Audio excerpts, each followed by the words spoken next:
ښه راغلاست آینه نیوز ته. نن د 2025 کال د نومبر 28 نیټه ده. زه لیلا یم. د افغانستان تاجکستان پولې په سیمه کې 3 چینایي اتباع وژل شوي. هیواد به نورې معلومات نور هم راسره شریک کړي.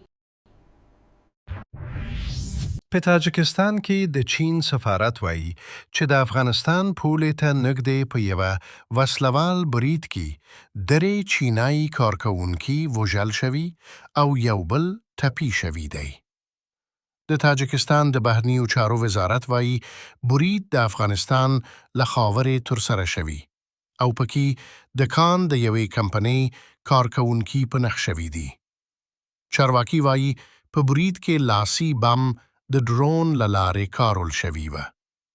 طالبانو پیښه غندلې او دا یې د سیمې د ګډوډولو هڅه بلې. تاجکستان بیا د سرحدي امنیت د پیاوړتیا غوښتنه کړې او د افغانستان له لوري د ناامنۍ د خپرېدو په اړه اندېښنه تکراروي. دواړو لورو په وروستیو میاشتو کې د سرحدي امنیت د ښه کولو لپاره څو ناستې هم کړې دي.